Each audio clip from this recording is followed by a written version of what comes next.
Hey everybody, welcome back to the Dungeon Dive. Daniel here. I hope you're doing well, and if you're not, I hope you are soon. Okay, today in the channel we have another retro look, and we are taking a look at the Hobbit adventure board game. And hey, just take a look at that amazing piece of cover art from Angus McBride. What an amazing, I love that painting so much. It is so cool. So this is from I.C.E. Games, and this was from 1994 or 1995. So the Hobbit Adventure board game is a fun, fast-moving fantasy board game based on J.R.R. Tolkien's classic bestseller designed for 2 to 4 players and playable in 1 to 2 hours. It is an ideal choice for an evening's entertainment. Simple but clever rules make it both easy to learn and full of replay value. So this is not a solo game, but you can play it solo just by playing by yourself, kind of how I play Talisman or Runebound 2nd Edition. It only takes about 15 minutes to master the rule book, and yes, the rules are only about 4 pages, and they're pretty concise. They could be a little bit better. Then you just unfold the full color mounted map board. Beautiful map board. I love the look of this map. Really, really nice looking map. Great painting there. Select a plastic hobbit, and here are your plastic hobbits. So we have green hobbits, and we have green and blue hobbits, and a gold hobbit and a red hobbit. Right now I am playing a two-handed game with the gold hobbit versus the red hobbit. And let's see, then you deal out the coins and life points and start your journey across Middle-earth. Along the way, you'll explore sites, battle monsters, discover treasure, acquire artifacts, and challenge your opponents with tricky riddles. Once you're strong enough, you'll journey north to Angmar to battle with the Foul Dragon, hoping to be the first halfling to secure his great hoard. So yes, this is like Talisman. This is a race game. In this instance, the hobbits, the players are out traveling the world of Middle-earth, looking to get equipment and magical spells to fight monsters, to get stronger, to eventually travel up here to Carn Dûm to fight the dragon. And the dragon is just kind of this little kind of blurry image all the way at the top of the map there. This game is okay. It's not great. There are 2 things that I think this game could have done to really elevate itself from being simply okay to pretty good. And it does have some neat things to offer. One thing I think that is going for this game is if you are looking to start a vintage board game collection, if you are looking to get into vintage adventure games, I think this is a good game to start with. It hasn't gotten very expensive yet. I bought my copy for only about $40, and I usually see them for under $70 on eBay. Usually you can find one for about $40 to $50. There isn't a ton of information about this game out there, so that's why I am doing the video today. And so let's talk about the Hobbit adventure board game. So you're taking a number of hobbits, a number of players, and all of the players will start in Hobbiton here, and they will be rolling the blue die, the blue movement die. The blue movement die will have a value of 1 to 3 and an eagle. If you roll the eagle, you can move to any circle space on the board, and the circle spaces are the adventure spaces. And if you roll one of the numbers, you have to move that many spots away, and you can't end your turn on the same spot that you started. To facilitate your adventure, there are 8 decks of cards. We have a peril deck, and the peril is all of the various monsters that you will be fighting, with some treasure scattered about for good measure. There are increased danger cards, and that is in the danger deck. If you land on one of these hexagonal spots here, then you will have to fight one of these more dangerous monsters. If you decide not to move at all, you can rest. And if you rest, you have to draw one of these rest cards. And some of these rest cards are good.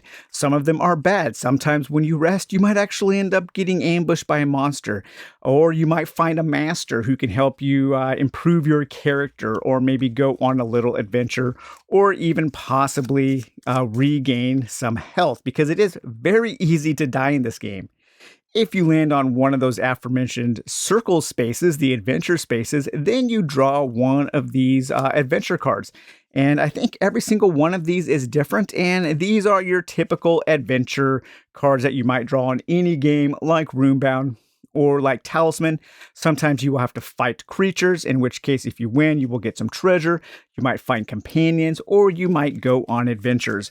As an example, the 2 adventures that I have drawn so far in this game here are: you wander through an ancient town site.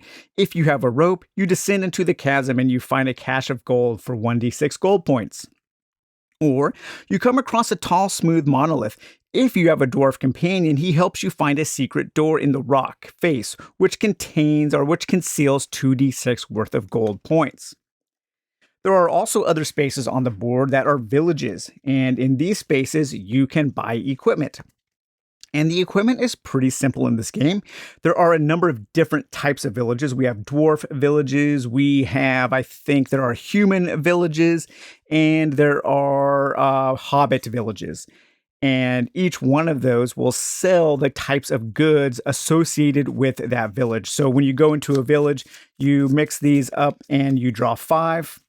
And you can always buy common items, and depending on the village that you are in, you can buy the associated gear. So if I was in a dwarven village, I could buy anything in this allotment here.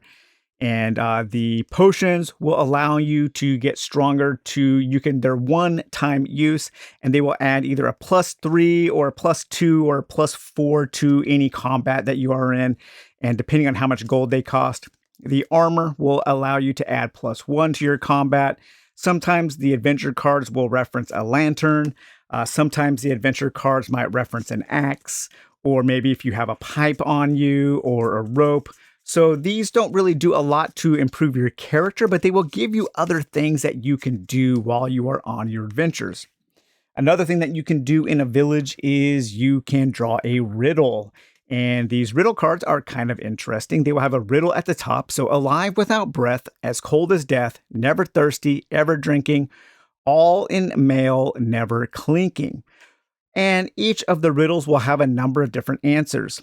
The first listed word is the answer to the riddle. So the players aren't actually trying to solve the riddle. The players can solve the riddle if they have a card in their hand that has the answer on it.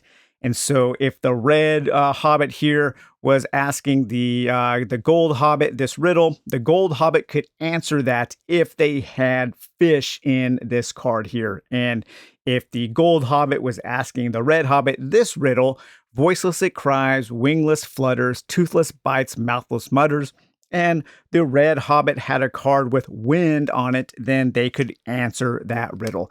So it's kind of a battle of riddles that the hobbits are known for, and you can, depending on who's asking and who's answering, the answerer, if they do it correctly, can take items or take things from the other hobbit. There are also some spaces on the board that are the star spaces, like Lorien here, or Rivendell, or Rosgobel, or the Spiders, not the Spiders Glade, but over here, the Grey Havens. And those are called havens. And when you go to a haven, you can heal your life points, or you can also draw a card from the magic deck. And the magic deck is a whole bunch of different magical items and magical spells that will help your hobbit get stronger and eventually, hopefully, help them get enough strength to go and attack that dragon. When you fight a monster, when you kill a monster, you will randomly draw one of these money bag cards here. And these will give you coins. However, there is one empty pockets, one sad trombone card in here. And if you draw that card, you get nothing. And every time you get a reward, you mix up this deck here, and then you draw one. And that is the reward that you get. So overall, the game is pretty simple, but there are some cool things going for it. There are also these little plastic discs on the board, and those are set out at the beginning of the game. We have green, blue, yellow, and red, and those are talismans. And each one of it's funny, talisman, huh? I wonder if they took that from the game. I don't know. Talisman? I don't know, but it is funny that these two kind of simple adventure board games feature talismans. Talismans. But each one of these will add a +1 to your fight against the dragon. Now, the hobbits, when they start off, they are just a collection of tokens. So each hobbit will start off with 10 gold, and the gold is these yellow tiddlywinks here. The large tiddlywinks are 5, and the smalls are 1, and also 12 life points. And the black tiddlywinks are your life points. So you will start out with 2 large and 2 small. There is nothing to differentiate the hobbits from each other except for their colors. And I think that's one of the first areas where this game could be greatly improved, especially in a world such as Tolkien's Middle Earth and The Hobbit, where you have a whole bunch of neat characters you could draw from, or they could have created their own characters. I mean, I.C.E. had the license to create Middle Earth games. It's not like they lacked the lore to do so. So I think it would have been really beneficial to this game if you had maybe 5 different Hobbit cards that you could select just to give the Hobbits a different personality, maybe give them one special thing that they could do to make them different from the other Hobbits, give them a special power. That kind of thing is something that we like here at the Dungeon Dive. Something where we can latch onto a character and it becomes our own, and it makes our character different from the other characters on the board. I think the other major issue with this game is the end game. When you go up to fight this dragon, again, it's just a really kind of blurry little tiny picture of a dragon. It barely looks like a dragon. But when you go there, you just fight the dragon. The dragon has a health of 16, a strength of 16, so you need to do 16 points of damage to kill the dragon, and that's it. The dragon has no card. There is this cool little postcard that the game comes with, and I thought maybe this would be the dragon card. But no, it's just an advertisement. And so I think having some variability, having some variety to the end game, where if there was a small deck of maybe just 5 different dragons and you didn't know which dragon you were going to face at the end. Maybe one of the dragons was weak against blue Talisman, and maybe one of them was strong against yellow Talisman. So you never really knew what you needed to get to fight that dragon. And also, it would have been nice to have a card that you could actually draw and lay out to give this dragon some presence, to give this dragon some character. Because as it stands right now, the dragon is just that little piece of art and this little paragraph in the book or in the rule book. So the rules are only 4 pages. We have all of our components here. We have how to start the game, how to set it up on your player's turn, how to riddle the different places on the board, and then how to fight and your combat dice. And then you also get an information sheet for a few of the more complex cards that you might come across. So combat is relatively simple. If you draw a card, we are fighting against this orc here, or a goblin. I'm not sure what that is, but they will roll the green die here, and they will add that value. And they have 4 life points, so you have to do 4 points of damage to defeat them. And if you win, then you can draw 3 treasure cards. And combat is rather simple, but it's also kind of weird. And it uses these 3d3 basically. So each one of these red d6, these combat dice, they have numbers 1 to 3, and they have pips 1 to 3. And so what you do is you roll these 3 die, and you total like. So that's 1 plus 1 is 2 versus 2. And then you subtract the largest from the smallest, and that's how much damage you do. So that would be 0. And so here we have all pips. So that's all damage. So that's 3, 6, 7 damage. So the most damage you can do is 9. And by rolling 3 3s or 3 pips, and you can also do 0 damage. And so that is how combat works. It's relatively simple, but man, you can take a lot of damage very quickly in this game. And it's very easy to die. I've played a handful of games where both of my hobbits died well before they had the strength needed to go up and face off against the dragon. So let's see, let's play a couple sample turns so you can kind of get an idea of how to play. Right now, it is my gold hobbit's turn. And my gold hobbit, he started the game. He went over here to the Grey Havens. He bought one of these blue talisman there. And then he headed back to Hobbiton. And Hobbiton, he bought a lantern and a pipe. And so now it's his turn again. So I'll roll the blue movement die, and it is a 3. So I have to move up to 3 spaces, and you follow along these roads to move. Let's move. Let's see, 1, 2, 3. We could go here to a peril card where we could have combat. We could go 1, 2, 3. We could go to the elves. We could go 1, 2, 3 up to Etten Moors and have an adventure. Let's do that. So 1, 2, 3. And now we come over here to the adventure deck. And I will give that a shuffle. Let me take out the 2 that I've already had here. Give that a shuffle. And let's see what kind of adventure my little gold hobbit is going to have. Okay, it is combat against some kind of, looks like a goblin sorcerer or something. And he will add a +1 worth 0 treasure. So I just need to survive this combat. Okay, so I think I misspoke a little bit when I was explaining the combat. So this is how much damage you take if you fail to defeat the creature. And this up here is their power level. So the first thing we'll do is we'll roll up this goblin wizard thing. This shaman, roll up his power level. Is 5 + 1 is 6. So we need to get a 6 or higher to defeat this this creature here. And now let's roll our 3 combat die here. I don't have anything. The gold hobbit doesn't have anything that will add any value. And I have a 3, 4 minus 2 is 2. So I needed a 6. So I have a chance to re-roll a couple of these dice or all of them. I think I will re-roll these 2. And there we go, 3, 4, 5, 6, 7. Nice. So there is a little bit of pressure luck. There is a little bit of a Yahtzee element. You get 1 chance to re-roll 1, 2, or all of your combat die. And so I beat that total. And so I defeat this creature. I don't take any damage. However, I also don't get any gold, unfortunately. Now let's see if this card here has some special rules on it that maybe I don't know about. No, there are no special rules for this card. So that is it. That was my gold hobbit's adventure. So now it is my red hobbit's turn. And he is over here in Anduin. And so let's see where he's going. Okay, so I rolled up the eagle there. So the eagle swoops down and he picks up the red hobbit, and I have to go to any other circle space. I think I will go over here to Mirkwood, and I will have an adventure in Mirkwood. So I will draw the top adventure card. And I find a companion. You meet a rugged wanderer named Long Runner. The ranger accompanies you, departing after your next combat. So in my next combat, I will receive a +3 bonus for your next fight, unless it's against the dragon. Long Runner refuses to enter Cairn Doom.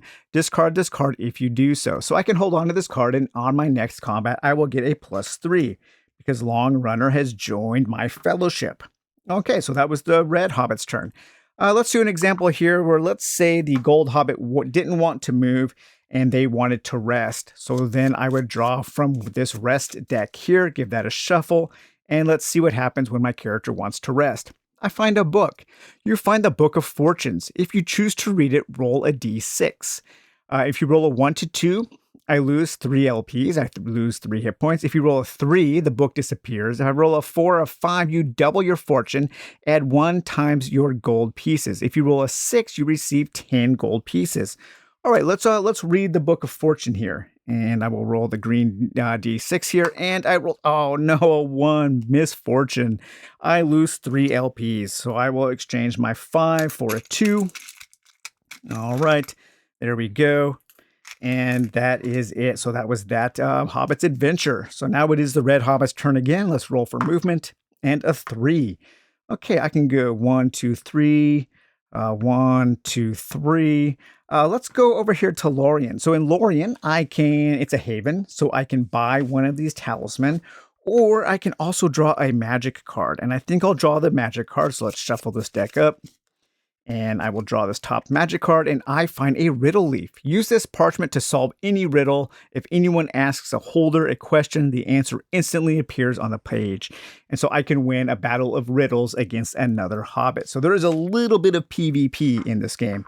And really, that's it. You just continue to go on like that, hoping to get all of the different talismans you need, because those will add things, hoping to get the equipment that you need so you can buy that equipment. And you can also sell equipment that you don't need, having different adventures. I think there is some really good variety in the adventures. You cross a stand of wild, ancient, and seemingly enchanted thorn trees. If you wear the mithril shirt, you pass unharmed. If not, the long thorns tear your skin and you lose 2 HP.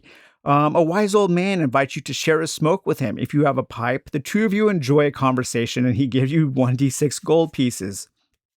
Or maybe a raging fire drives you back. Return to the place where you began your turn, or stay and lose 2 LPs. A dark shadow crosses the sky above you.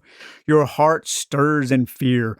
Roll 1d6. If you roll a 1 or 2, you stand unharmed. If you roll a 3 or 4, you lose 2 LPs. If you roll a 5 or a 6, you lose 3 LPs.